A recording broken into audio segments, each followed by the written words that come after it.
جب ملک میں ڈالر بڑھتا ہے، ڈالر مہنگا ہوتا ہے، تو اس کا ڈائریکٹ امپیکٹ جو ہوتا ہے سب سے پہلے تیل کے اوپر جاتا ہے، کیونکہ ہم تیل باہر سے امپورٹ کرتے ہیں، اس کی قیمت جو ہے ہم تیل میں ڈالرز میں پے کرتے ہیں، تو تیل مہنگا ہو جاتا ہے ڈالر بڑھنے کے ساتھ ہی، جیسا کہ اب ہونے جا رہا ہے آگے 2 دن میں۔ جب تیل مہنگا ہوتا ہے تو آپ کے ملک میں مہنگائی بڑھتی ہے، کیونکہ آپ کی ساری ٹرانسپورٹیشن جو ہے وہ تیل پہ چلتی ہے۔ مہنگائی بڑھتی ہے جب، تو لوگوں کو انسٹنٹ ریلیف دینے کے لیے، وقتی فائدہ یا کہیں جلد از جلد ریلیف دینے کے لیے حکومت کوشش کرتی ہے کہ انٹرسٹ ریٹ بڑھائے، تاکہ لوگ زیادہ سے زیادہ پیسہ بینکوں میں رکھ کے منی کی سرکولیشن کو روکیں۔ انٹرسٹ ریٹ جب بڑھتا ہے تو اس کا ایک اور امپیکٹ یہ ہوتا ہے کہ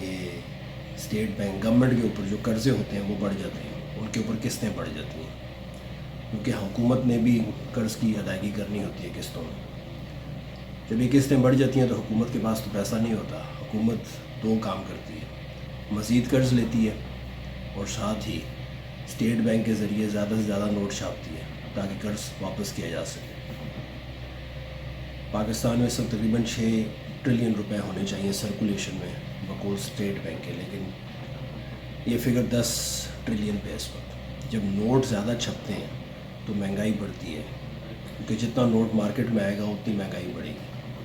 اور پھر جب مہنگائی مزید بڑھتی ہے جیسا کہ پاکستان میں ہے اس وقت، تو